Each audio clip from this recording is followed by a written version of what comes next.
right within the context of Catholic social teaching, okay, very unexpectedly. For example, he says, this is Magnificat Humanitas, the Church's social doctrine is not a handbook of principles and norms to be applied, but a process of shared discernment. Process of shared discernment. This is the synodal process, okay? Another place, at the beginning of a section entitled An Examen for the Church, an examen for the Church, Pope Leo declares that, quote, social doctrine is not merely a message addressed to society, it is also an examination of conscience for the Church. So the relationship then, so in that paragraph, he goes on to give the Catholic Church points for an examination of conscience. And guess where 4 of the 7 of those points came from? The final document from the Synod on synodality. So synodality, I think in his mind, all right, is a way for the Catholic Church herself to begin to embody within her own structures the Church's Catholic social teaching. Okay, so he really is keeping forward with the synodal reform that Pope Francis began, but clearly in his own style. So the Catholic Church then speaks about a synodal church. The Catholic Church speaks of social development, integral social development. And what is integral social development? Integral social development means that we include the ultimate goal of the human person. That is the mystery of full communion with the triune God and the mystery of communion with among ourselves, okay? Social development, so all of our social media, etc., social development that is forgetful of God is not truly development at all. And it's the same in terms of synodality. Synodality that is forgetful of God is not really synodality at all. Now, why do I say this? Because, second point, the heart of synodality. We are all familiar with the language of walking together, and I'm going to pause. Give me a sign when I'm at 10 minutes. Thank you. Okay. We're all familiar with the language of walking together. A synodal church walks together. A synodal church is a church is a church that listens. Okay. We're familiar with the words communion, participation, and mission. We tend to jump to participation. And when we jump to participation, we jump to participation in ecclesial structures of leadership, ecclesial structures of governance. And this is good. This is true to do. It is good to do. Canon law is, I think, right now being re-elaborated way behind the scenes to make, actually not way behind the scenes even. Pope Leo just published a new fundamental law for the Vatican City State to regularize and to make possible different changes in our culture and the way we see and do things, okay? So we focus on the institutional participation. Good, wonderful.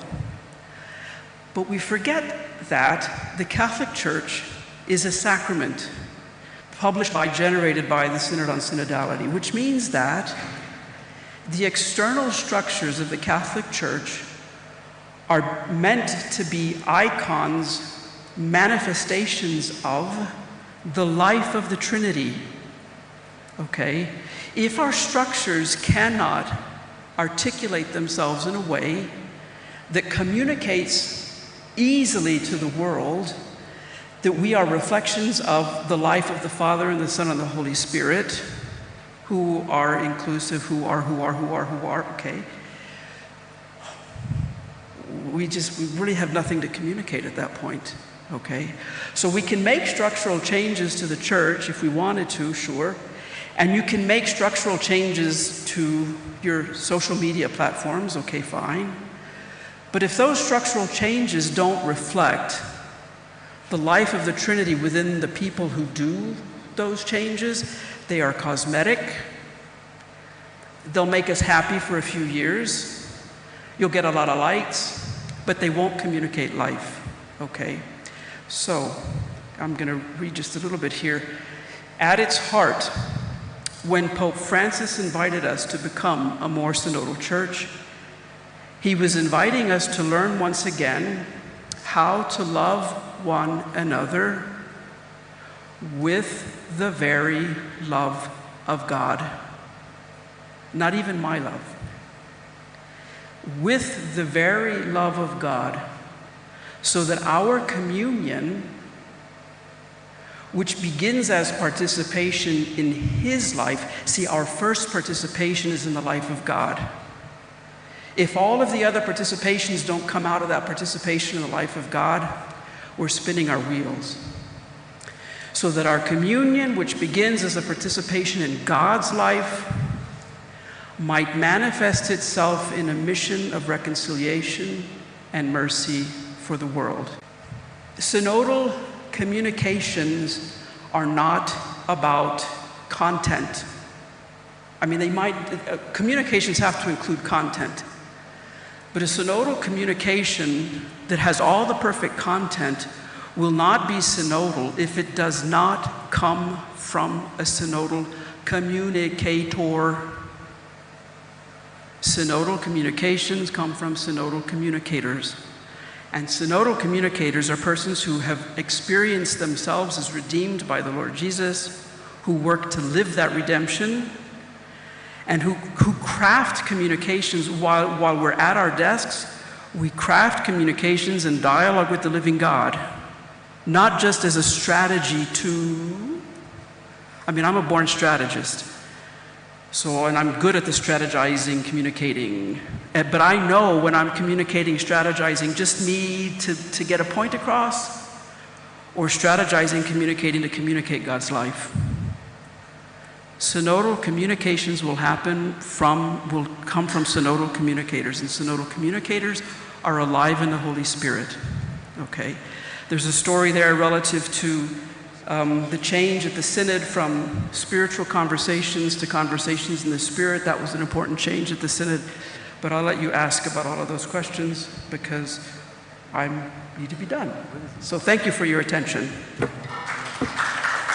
Thank you, Sister. Thank you, Sister Marie. Yep. Now we go for the second presentation. Next speaker, Dr. Shazan Piausif, Associate Dean of St. Xavier Institutes of Communication, Mumbai, India. In his presentation, Digital Communication for Peaceful Coexistence and Social Development. It will help us to reflect on how we can use today's digital platforms to build dialogue, counter misinformation, and create more inclusive communities. Over to Dr. Shazan. Hello everyone, very good afternoon. I have prepared a very well presentation and handed over to the people behind it. Just now I got the news that the technician who was supposed to handle has gone for lunch. So therefore I will not be able to screen, but I will be able to narrate or describe the points to you. Sorry for that. And thank you very much, Father Vijay Lobo and the Signis world for giving this wonderful opportunity to me. We just witnessed a meaningful presentation by Sister. A round of applause to you, Sister, for that wonderful presentation. I loved that part of it. And you did ask one question. All communication is not about the content, but the answer should come from you. But, what is that but? Let us see if they are listening to you and to us. At least by the end of this conversation, you might have the answers. So my subject is digital communication for peaceful coexistence and social development, which is, the subject is very close to each one of us today. I have two parts of my presentation. One is a theory and another one is a practical. And let me complete the theory so quick and fast. First, the digital communication serves as a fundamental backbone of modern peace building and global social development. Over 5 billion people are globally linked through the digital networks. And communication tools are no longer just utilities, they are social architecture. And digital connectivity is the fundamental requirement for building modern peace. Now we go to the page number 3, which talks about digital communication for peaceful coexistence. So the main objective of the digital technologies for peace and meditation is to reopen or deepen the spread and greater awareness both among the experts and the general audience. Can we go to page number 4? The core strategies that we use for digital peace. The first one, inclusive digital dialogues, which refers to a kind of a participatory online platforms and frameworks to design to engage marginalized or underrepresented populations in governance, peace process, and policy making using accessible and just like the work tools like AI-driven clusterings. Now we have page number 5, crowd-sourced safety mapping. What does it mean? Crowd-sourced mapping is a process where people from all over the world contribute small pieces of information to build accurate real-time maps. Popular examples include Safe City app, which is very prominent for tracking women harassment, digital reporting to track public safety risk, etc. Now, many of these platforms keep user profile secret to protect people who report sensitive issues like abuse or crime. Page number 6, please. So here is empathy and bridge building content. What does it mean? It helps people move from isolation to inclusion by validating shared emotional experiences. International sharing of positive cooperative narratives on social media counters divisive rhetoric and fosters community trust, in which we have active listening, we have emotional validation, and perspective talking. Now page number 7, which is talking about digital communication purely for social development, which means digital communication for social development uses online tools, mostly mobile apps and social networks to empower communities, spread vital education and drive positive social changes in the society. Page 8. So we have the key strategies. The first and foremost, we have the social media campaigns, which we use it in our day-to-day life. One is community empowerment, cross-cultural dialogues, and civic participation. Page number 9.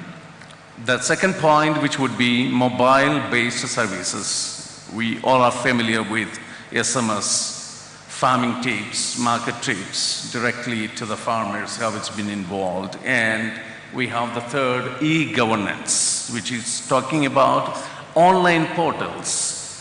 Make a point. The fourth one, which is the most interesting part of it, which is called the digital storytelling. Why I'm interested? Because being a filmmaker, I am very close to this part of it. Short videos and community radio podcasts, local voices, and which preserves the regional cultures in the form of digital stories. Now the last page, which is talking about the conclusion part of it, how digital communication is a definitive catalyst for a more equitable and peaceful global society. I can give you a wonderful example. Can we play that 21-second video, please?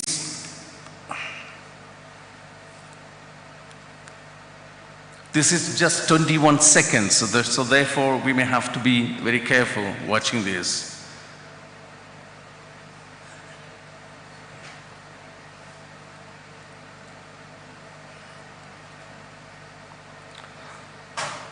I think there is some trouble playing that. So may I explain to you, like, I have been a filmmaker for the last 25 years and made films in 25 or 30 countries across the world. And the last film which I have made is known as The Face of the Faceless, which is talking about a Catholic nun who was murdered in India. And her mother went to the jail and met with the killer and embraced the killer and said, I forgive you, and accepted him as one in the family. To make this film, from 2016 onwards, I have been struggling, trying, knocking every door possible on earth. Everyone said, it's a beautiful story, but we don't have fun, including Signis, CBCI, Catholic Bishop Conference of India. All the churches said we don't have fun. At the end, I had the passion. I said, I won't go back. I have to make this film. And I sold my house, along with my producer's house. We raised the fund of $1 million and made the film. And today this film was qualified for the Oscar, and we have got 125 international recognitions and awards. Why do I say this? I say this because if you have passion, we can create wonderful things. And in our previous dialogue, our Professor Natasha was sharing that the stories are important. Stories need to be told. Stories need to be collected. And each one of us has stories. Let's make use of these stories to make a better world. A world where you and me feel freedom, peace, happiness, and joy. Thank you. Thank you, Dr. Shaizen, for your presentation. And now we move to the third presentation. An event seen from one point of view gives one impression. Can't see it. An event seen from one point of view gives one impression.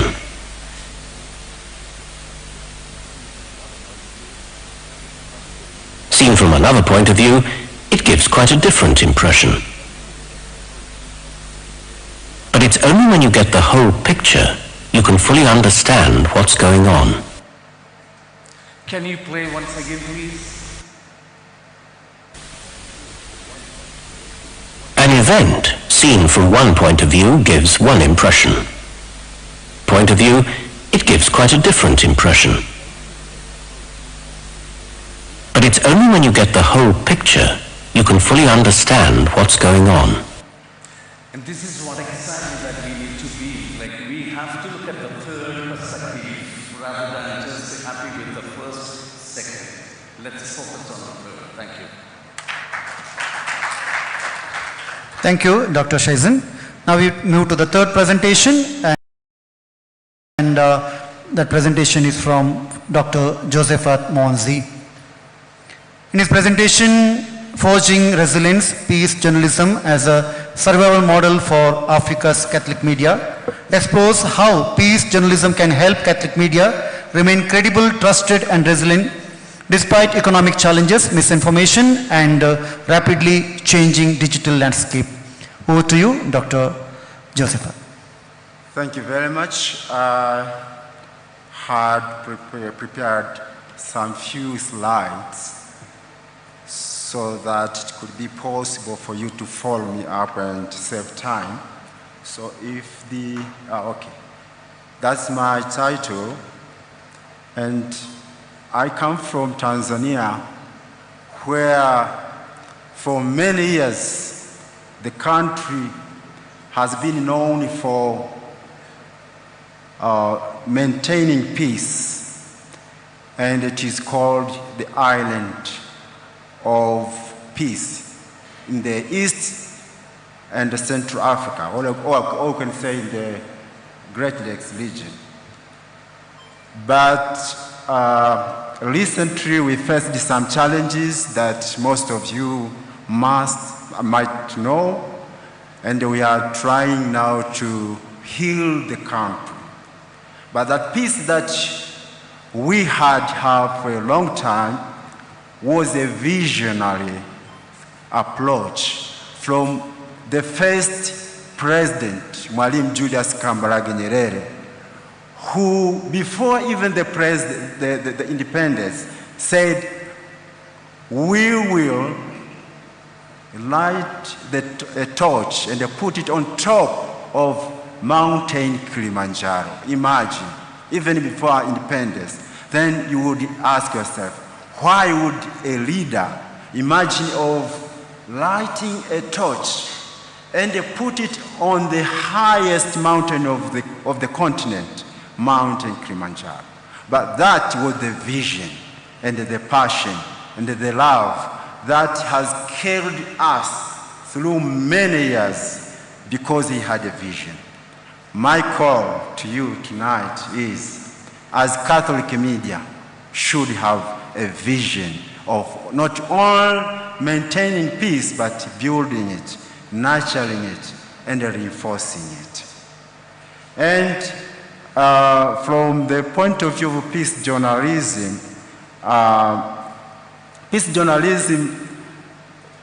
is all about human dignity. It's all about telling the truth, the fact, the whole picture. Thank you for your presentation. That has told everything about my presentation, because it is peace journalism is about having the complete picture of what is happening. But that alone is not enough. We need to look for solutions. And that's why Catholic social teaching base, and that's where we have to build our peace journalism from.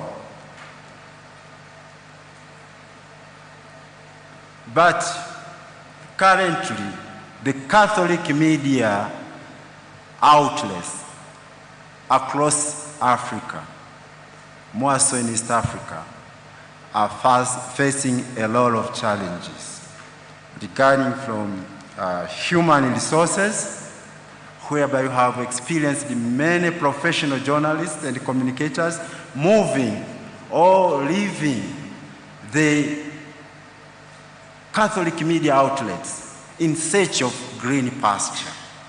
And most of us cannot afford to maintain them. Another challenge is about technology or our infrastructure. Most of our media, Catholic media outlets in East Africa, especially Tanzania where I come from, if I take an example of radio station where I have been mentoring many radio stations, Catholic radio stations, I find they have a lot of challenge regarding infrastructures. And most of them, for example, radio stations, are still running by outdated infrastructures, transmitters. And another challenge is the leadership, governance. We Catholics, well-oriented, professionals, and we have a brand in the world as people who have invested a lot in communication. But you find in our dioceses, in our parishes, where we have set up our outlets, the leadership is a challenge. And if you are a professional journalist or communicator have been given a department or leadership position, you find there are a lot of unnecessary interferences. That is what I have also witnessed. And I want to say, without proper, clear, strong leadership, which is professional or based, we won't make it to peace journalism. Another thing is the financial. And may I have that slide that you had, the second one? This is the truth, because of course the peace journalism needs to give people's voice presented in our content, in our discussion, in our dialogues. But if we don't have money, if we don't have the means to reach out to the communities, how can we survive? And also, peace journalism is about, it focuses on solution, as I said. But that is a challenge. Let's go to another slide. And most of the Catholic media stations or outlets today have been hit by the development of technology. Let's go to the next slide, where I want to emphasize something.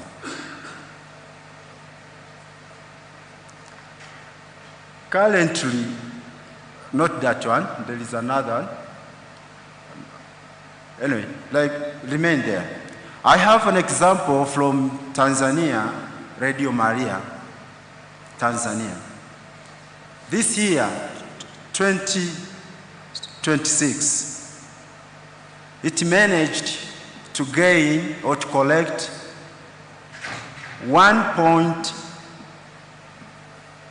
more than 1.5 billion, 1,500,000,000 plus Tanzania shillings from across the country as one of its campaign to help it sustain. And it had a surplus of 10% because last year it got lower than that, but this year there was an increase. But here's the question I'm raising to you as I go to sit. If we continue with this kind of getting revenues from our parishes, from faithful, and we say that amount of Tanzania shillings 1.5 billion, and where are we going to consume it? Infrastructure. We are going to increase coverage, and the next year we come again asking the same people for contribution, year in, year out. Is that sustainable? What should be done, especially for the people that we serve? And generously, they contribute something for their radio or their outlet. But we find out that we don't either save or invest or increase what we have collected. We come again asking for the same, for money. So finally, I would say that in order to be sustainable, here are the 4 pillars. 1, embed core mission. Why are you existing as a the Catholic media outlet? 2, have digital adaptation. You have to. Otherwise, you won't really survive and sustain, because the audience are shifting, behavior of consumption shifting too. 3, capacity building. We need to continue building the capacity of our journalists who are working tirelessly in our Catholic media outlets. And most of them devote so much of their profession and time. So we need to continue finding a way of building their capacity but also maintaining them. 4 is the strategic collaboration.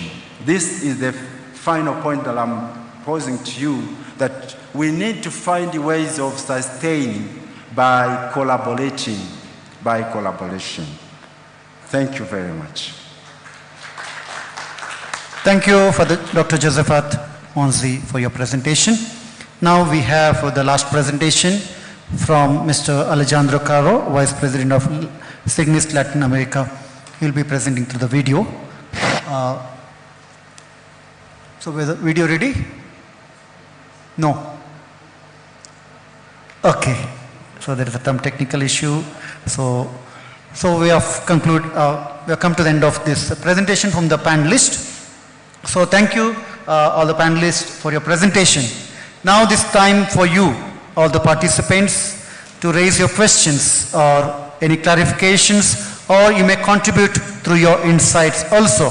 So please introduce yourself briefly and keep your questions short so that as many people as possible can participate. If your question is for a particular speaker, kindly let us know. Otherwise, any of our panelists may respond. So, floor is open for your questions.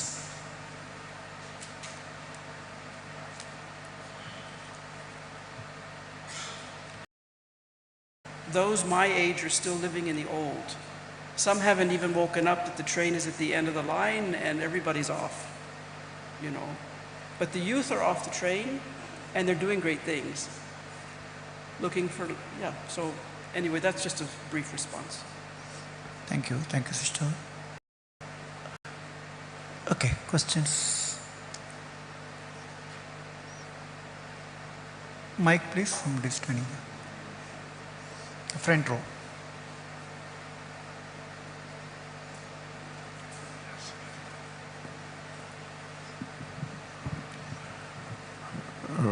I'm going to speak in French, so if you can put your headphone. Je suis l'abbé Ernest Kwaku Kwadio, délégué Signis d'Amérique du Nord. Je vis au Canada. Ah. Alors, j'ai écouté les 3 intervenants. Et cela m'a ramené à Lumen Gentium, appel universel à la sainteté. Le journaliste catholique, chrétien, ne fait pas un travail de plus. Et comme l'a dit la sœur, ne peut pas se mettre en deçà du message qu'il passe à travers sa production. Donc, le journaliste doit savoir que sa relation avec le Christ réside aussi dans son métier. Alors, il joue le rôle prophétique. Il ne s'agit pas seulement de stratégie, mais il s'agit de mission. Une vraie mission qui finit par être un témoignage chrétien dans le monde social. C'est ce que j'ai pu retenir de ces 3 choses. Alors, cette mission prophétique doit être la nôtre. Chaque fois que nous prenons un micro, chaque fois que nous prenons une caméra, chaque fois que nous prenons un stylo pour écrire, nous devons pouvoir être l'Église dans le monde. En rejoignant toujours Gaudium Spes, voici pourquoi notre rôle aujourd'hui est central et névralgique dans un monde qui change. Et aujourd'hui, nous n'avons plus affaire à un homme homo sapiens, un homme qui agit, mais nous avons affaire à l'homme moyen, technique, algorithmique, et tout ce qui est virtuel a son être. Et c'est à cet être-là que nous devons parler en tant que communicateurs. Alors, quels moyens, et là je pose la question à nos 3 exposants, à nos 3 panélistes, quels moyens de notre mission de communicateur? Merci.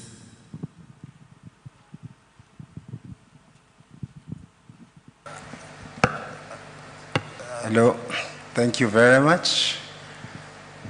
I like so much your contribution because it lies on the presentation that I also made on peace journalism.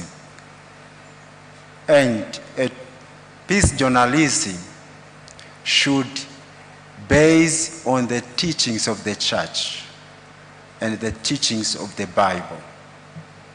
And we journalists who are Catholics should abide with the teachings of the Bible. Very important thing, holiness. So if we don't abide in Jesus, we won't make it. John chapter 15, verse 5, he says, abide in me. And he says a very, very shocking statement, Jesus. Without me, you can't do anything. Can you imagine? So if we want to bring changes, peace, holiness, etc., we need first of all abide in Jesus. Then holiness will come about very easily, but also peace among ourselves and the community. And lastly, the peace that you are talking about is not that Jesus said that the world gives. The world gives riches, promises things that make people joyful in the world-based environment. But peace that he said, my peace I give you, is different from the peace that the world gives. And that's why the journalists have to learn. That's why I said training. Training, we are training journalists only how to report, how to cover stories.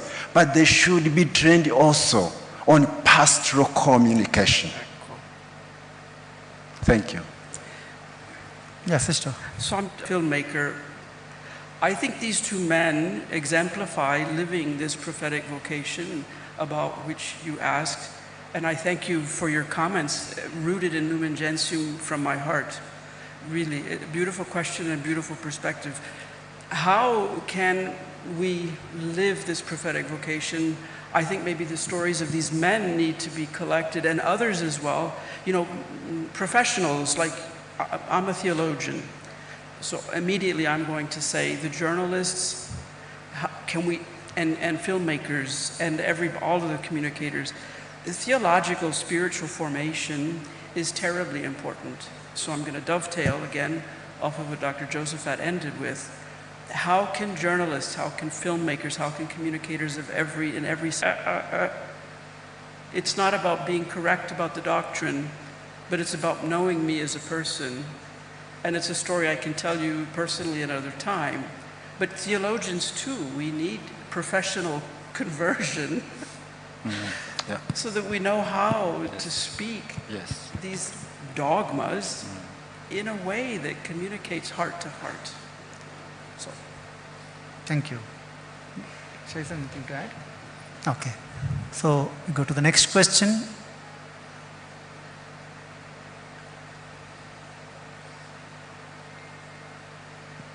You can go for 2 more questions. I come from Ethiopia, and director of Pax Catholic Television. I have more a remark than a question to connect what we have heard this morning from the presenters and what we are now discussing.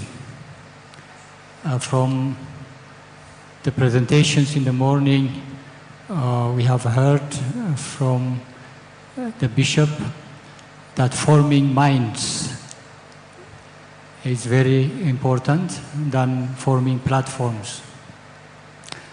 The other remark was influencers should become first disciples before becoming influencers. It is coming back in the presentations even this afternoon, but just I'm making this remark to connect it from what we have heard from this morning. And also from Dr. Natasha, we have heard a lot about the current situation in which the church is functioning, doing the evangelization or doing the mission in a very difficult situation. And it was also raised here about the youth. How are we going to form them, the formation of the young people, that they are connected with the church.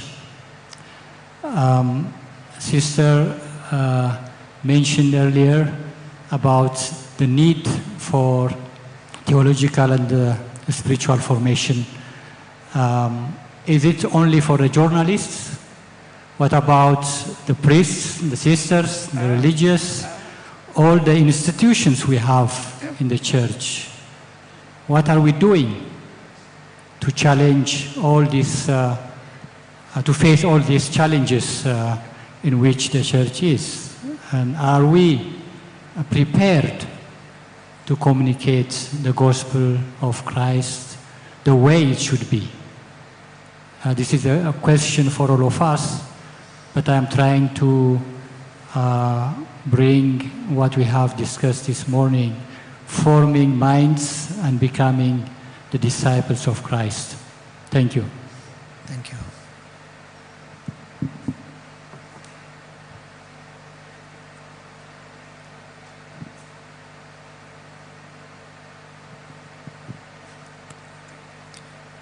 Any more questions?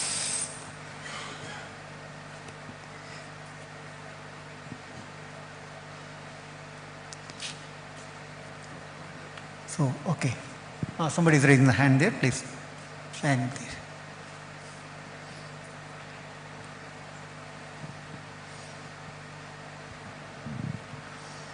Je vais parler en français. Okay.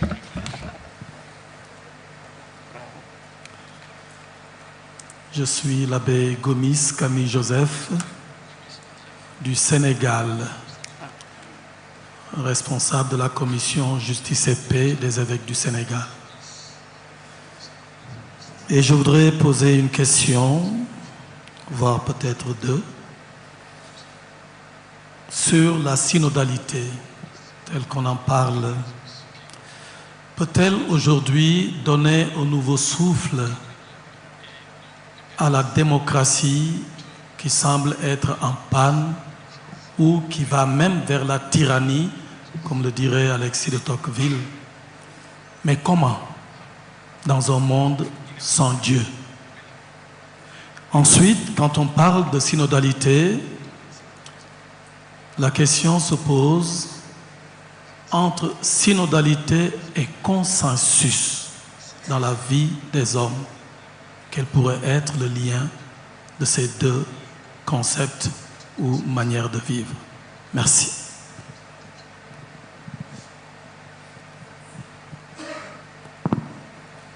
Yes, sister. Yes. Je vous remercie. Thank you for this lovely question and an important question around consensus. In a synodal church, consensus is not, cannot merely be democratic, and we heard Pope Francis say this often. Synodality is not a matter of majorities versus ruling, okay? The consensus that synodality seeks est consensus fidelium, consensus fidei. It is a consensus of the faithful who know the faith, who by gift of the Spirit have this intuition regarding the faith, okay? So it's an entirely different reality.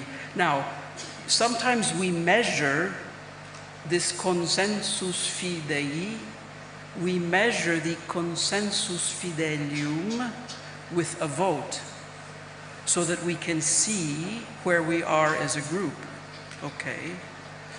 But if this group here right now, if we were to take I'm going to be ridiculous to make the example clear. If we as a group were to decide that to kill an unborn child is perfectly all right, if this entire group, we had 100% consensus here that to kill an unborn child is correct and moral, okay, well, we would have consensus. We would have a democratic consensus, but there would be no consensus fidelium. There would be no sensus fidei, no sensus fidelium. And it's the sensus fidei fidelium that is the gift of the Holy Spirit. That synodality is working, that synodality is working at a conversion in the church so that as a Christian body, we intuitively manifest this sensus fidei. And we have a lot of, there's a long road in this walk toward a more synodal church. But the consensus must always be around the fidei, the faith, okay? The consensus must always manifest the Lord Jesus and the gospel. Yep, okay. Thank you. Since we have come towards the end of this discussion part, I have a question to you guys. If you live in a country where you are not allowed to speak the truth,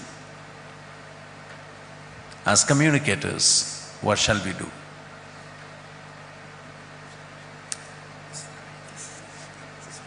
Any answers?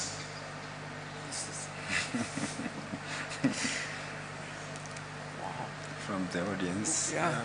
Yes. Yes, somebody can.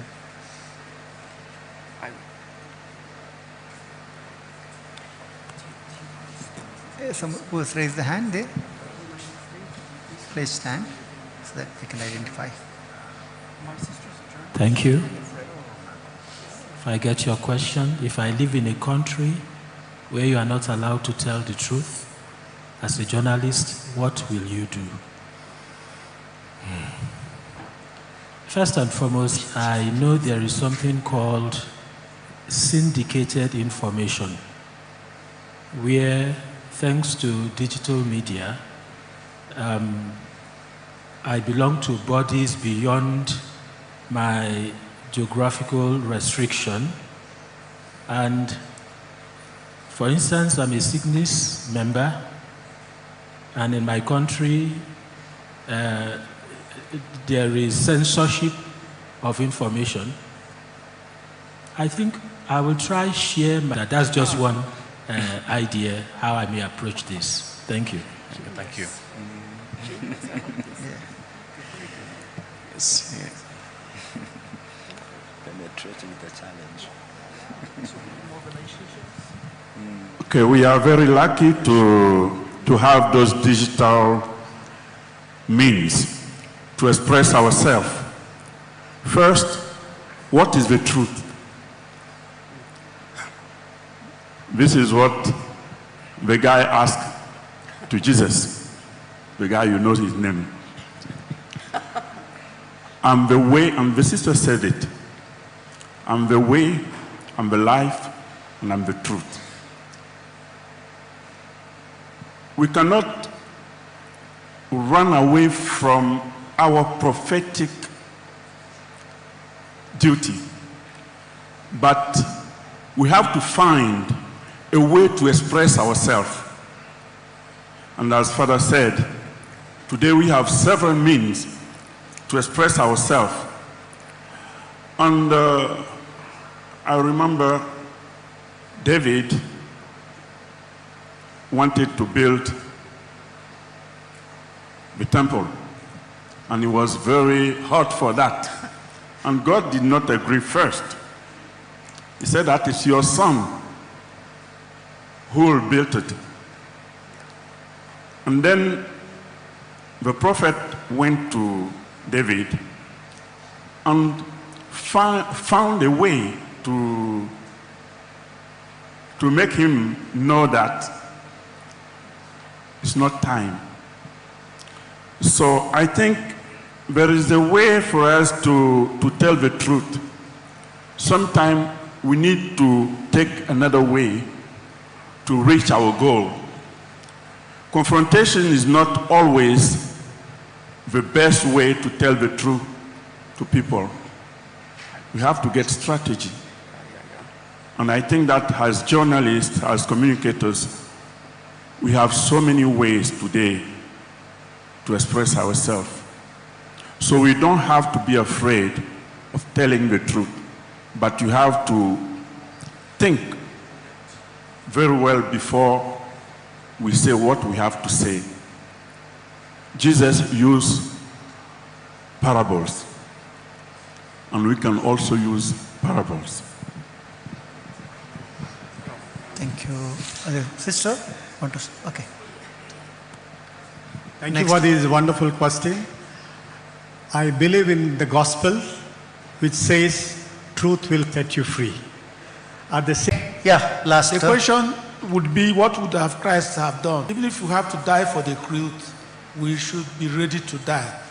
After all, what are we really living for? We become a martyr, and that's my own submission. And most of us are priests. We have already sacrificed our life. So speak the truth, no matter whose us is God. Speak the truth, that is changeless. Christ spoke the truth in spite of the fact that they were looking for him. He stood for the truth. He spoke the truth. He died for the truth. Thank you. Yeah. Okay, sister, somebody, sister. Okay, you are getting the pass. Okay, last intervention. Okay, thank you. My name is Father Santino Lonoi. I come from South Sudan. Well, I think situations will differ from one place to another. In the context of South Sudan, those of you who are familiar, I think it's difficult. But I think I will say first that it is true. It is very difficult to talk truth. But I will say there are those who are inspired to make sacrifices. And in my country, there have been a few of those who went out and wrote the truth. And unfortunately, some got killed. And that is the reality. I mean, we don't encourage that, but I mean, that is how society will move on, and one day you'll achieve really freedom. That is one way. But another way is, as a Catholic Church, I think we are organized. In our situation, we say the truth, depending on what level. If there is something serious in the diocese, the bishop makes a press statement according to his context. If it is a very serious, I mean, beyond the powers maybe of the local bishop, he takes it to the conference. And every time the bishops have their own conference, they produce a letter, the pastoral letter. And those issues that are there are addressed in that pastoral letter. So this is somehow a way we try to, or in our situation, we try to tell the truth. And also, you know, we try to choose, let me say this, I was once speaking to a UNIMIS UN peacekeeper in South Sudan, because there was a situation, you know, the things that are going on. I told him, why don't you intervene? And he told me, you know, for them, UN is their referee. He said he's a referee. He said the referee cannot go and play in the match. Otherwise, how do he, officiate the conflict, the game? He's a referee. So somehow, that is what we have chosen also, that for us to be able to engage, you know, people who are in power, those who are doing maybe things that are not right, it's better we choose what we call engagement, than confrontation, direct confrontation. In some points we can confront, yes, but we choose more engagement. And that is why when I did my studies in Kenya, when I did communication, when I finished, we spoke with my friend who was also from South Sudan. What are we going to do? We are going to work in the media in the situation of South Sudan. We said, well, this political, situation, maybe we'll do only a percentage of that, but we have to dwell on really what people are suffering from. Things maybe like on health, peace building, and so on. So we are more preoccupied on this. And then once in a while, we also engage in telling the truth, or especially political situation in the country. Thank you. So, thank you all for your participation. Let me conclude. As we come to the end of this panel, we have been reminded that the peace is not achieved by chance. It is built through dialogue, responsible communication, and ethical leadership and willingness to journey together.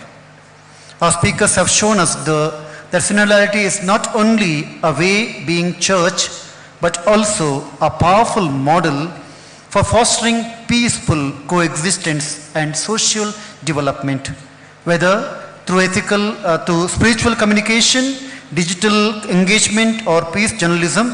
Each presentation has emphasized that communication has the power either to divide or to unite. The choice is ours.